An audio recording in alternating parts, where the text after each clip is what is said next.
नमस्कार, good morning, सुप्रभात। आज का दिन रविवार का मतलब सूरज भगवान से है। सूरज भगवान की कृपा आप सबों पर सदैव बनी रहे। ओम येन बद्धो बलिराजा दानवेंद्रो महाबल तेन त्वां मनुबध्नामि रक्षे माचल। रक्षाबंधन, रक्षा सूत्र बांधते हुए इसी मंत्र को पढ़ा जाता है।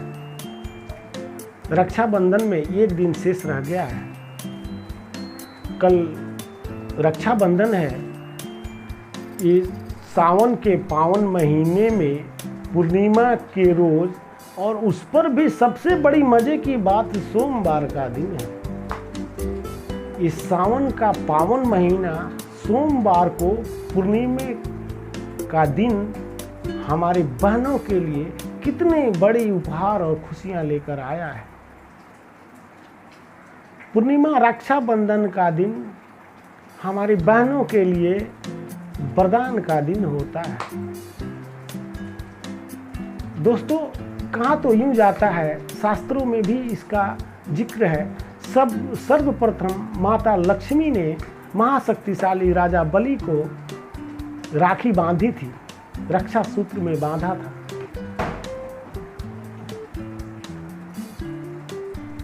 राजा बलि दैत्यों का राजा था और महाशक्तिशाली था, और उस महाशक्तिशाली था, अत्याचारी भी था, अत्याचारी भी था। लेकिन उसमें एक मेरिट ये थी कि ब्राह्मणों को पूजता था और वो दानवीर था। उस समय में उससे बड़ा दानवीर कोई नहीं था।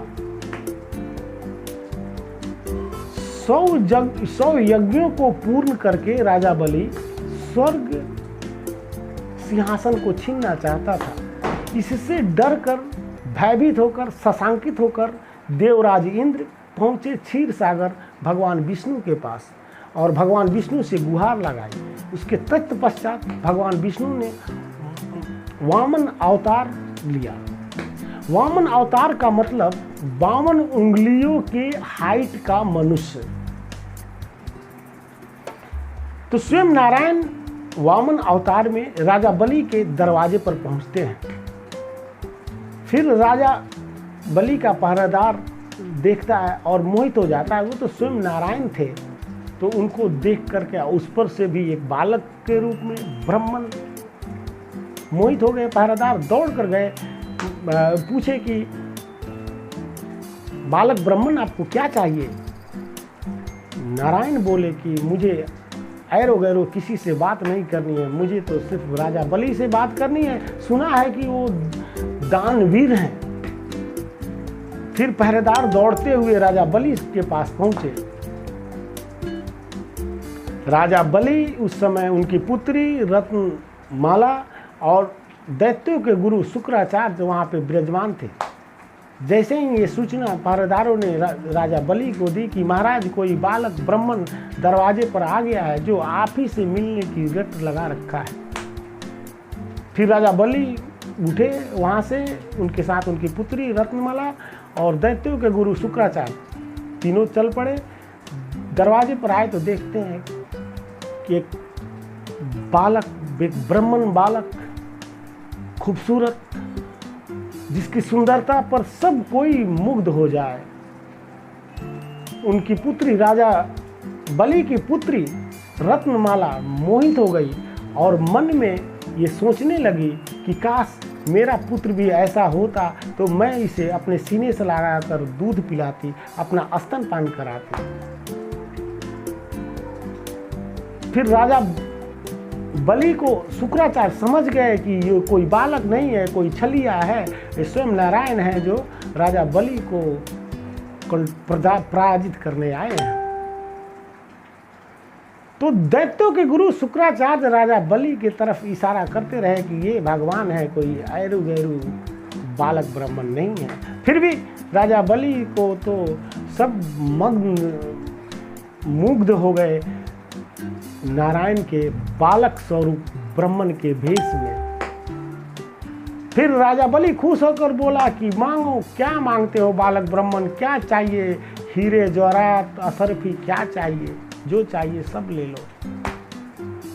बालक ब्राह्मण स्वयं नारायण थे, बोलते हैं नहीं मुझे कुछ नहीं चाहिए, मुझे तो सिर्फ 3 पग जमीन ही चाहिए, वही दे दो तो मेरे लिए काफी है।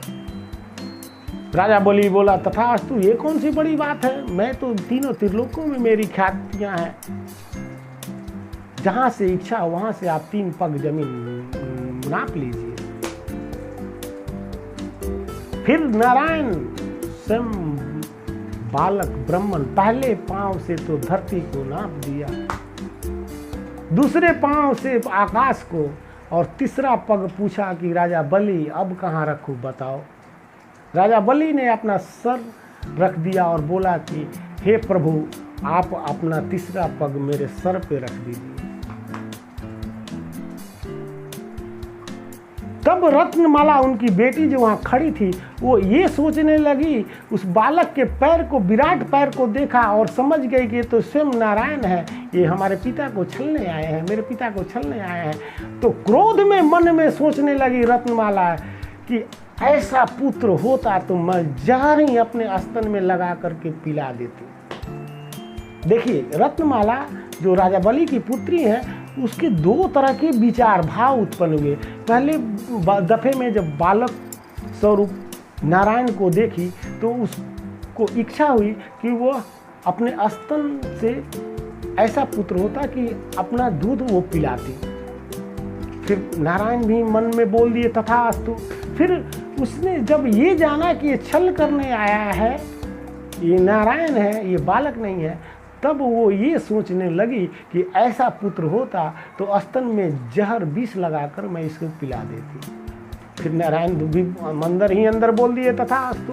अब देखिए यहाँ आइए राजा बलि के ऊपर। राजा बलि जब तीसरा पग रखने के लिए अपना सर लगा दिया कि प्रभु अब तीसरा पग आप मेरे सर पे रख लीजिए, इससे नारायण खुश हो गए, इससे वो बालक ब्राह्मण खुश हो गए, वामन का अवतार में जो खुश होकर के अपना दर्शन दिए विष्णु भगवान और बोले कि हे बलि, तुमको क्या चाहिए, तुम वरदान मांगो। राजा बलि बोला कि मुझे भी कुछ नहीं चाहिए, मेरे राज दरबार में, ये दरबार में 4 दरवाजे हैं, मैं जिस दरवाजे से भी निकलूं तो आप खड़ा मिले।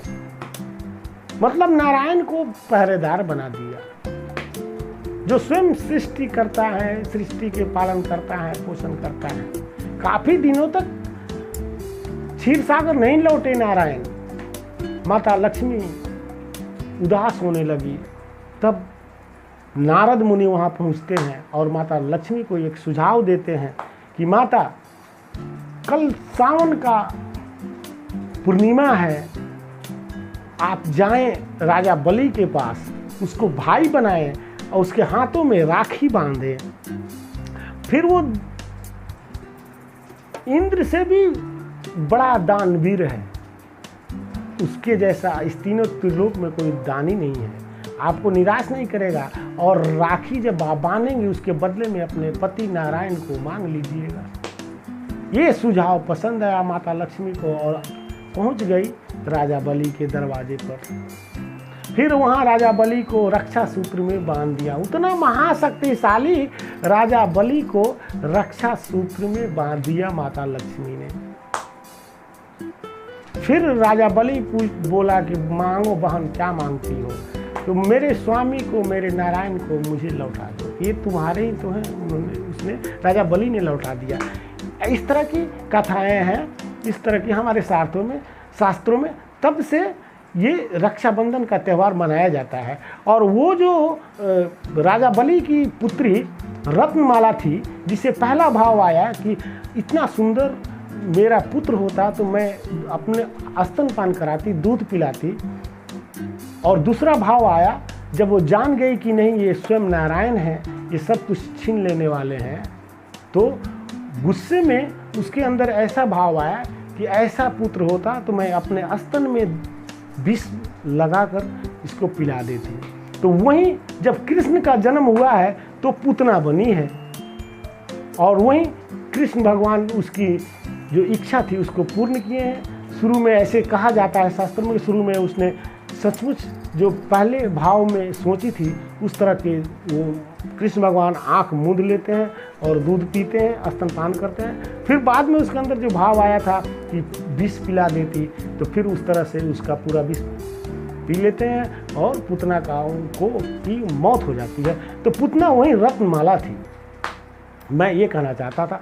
तो दोस्तों, रक्षाबंधन का त्यौहार, रक्षाबंधन का पर्व ये, और देखिए मज़े की बात कि इस बार 2020 तो ये कोरोना संकट से ही ग्रसित है, उससे तो निकल नहीं पा रहा है, लेकिन ये सावन का महीना और पूर्णिमा के रोज़ सोमवार का होना कितना आनंददायक है, कितना फलदायक है, ये एहसास किया जा सकता है, इसको शब्दों में व्यक्त नहीं किया जा सकता। ये कितने संजोग की बात है कि ये पावन का महीना सावन और पूर्णिमा, रक्षाबंधन का त्यौहार और दिन सोमवार। वाह, जय हो भोलेनाथ की। तो दोस्तों, ये जो पर्व होता है राखी का पर्व, ये बहनों का दिन होती है, जगत के बहनों का दिन होता है, जो राखी बांधकर जिस तरह से ये रक्षा सूत्र में महाशक्तिशाली राजा बलि को बांध दिया गया और उससे वचन ली, संकल्प करवाई, उसी तरह से बहनें अपने भाइयों से वचन लेती हैं, राखी बांधती हैं। वो सिर्फ राखी नहीं है, एक धागा का टुकड़ा नहीं है, वो राखी तो रक्षा सूत्र है, जो हर भाई अपने बहन को ये वचन देता है, ये संकल्प लेता है कि बहन की सुरक्षा की ये संकल्प लेना, यही रक्षा सूत्र का अर्थ है। प्रत्येक बहनें अपने भाई को राखी बांधती हैं और भाई से ये वचन लेती हैं अपने रक्षा की। तो दोस्तों, ये रक्षाबंधन धूमधाम से मनाएं इस कोरोना काल में ही, इस विपत्ति के टाइम में ही। कभी भी समय को अपने ऊपर हावी ना होने दें। ये कौन जानता है कि कब अच्छे दिन होंगे, कब आप रक्षाबंधन मनाएंगे। आप जिस परिस्थिति में हो, जहाँ हो, जिस जगह पर हो, जिस सिचुएशन में हो, अच्छे हो या बुरे हो, लेकिन जब ये पर्व आया, अब जब आपके मन में आए तो किसी चीज़ को करना ना भूलें, उसके जितना हो सके उतना करें जरूर। यथा शक्ति तथा भक्ति।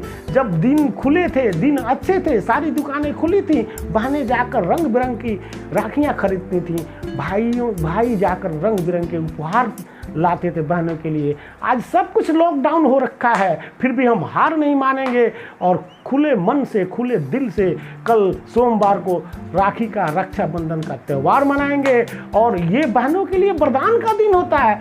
365 दिनों में एक ही दिन तो मिलता है बहनों को, जो अपने भाइयों से खुले मन से मांग सके। और भाई कैसा, जो राजा बलि के समान महाशक्तिशाली हो, कि अपने बहन का हर वचन निभाए, अपने बहन की सुरक्षा का प्रतिज्ञा ले। धन्य हो रक्षाबंधन, धन्य है माता लक्ष्मी जिन्होंने इस पर्व की शुरुआत की। तो दोस्तों, आज के लिए बस इतना ही। कल रक्षाबंधन का पावन पर्व पे आप सबों के लिए बहुत बहुत बधाइयाँ तथा ढेर सारी शुभकामनाएं मैं मनोज उपाध्याय अपने तरफ से व्यक्त करता हूँ। धन्यवाद।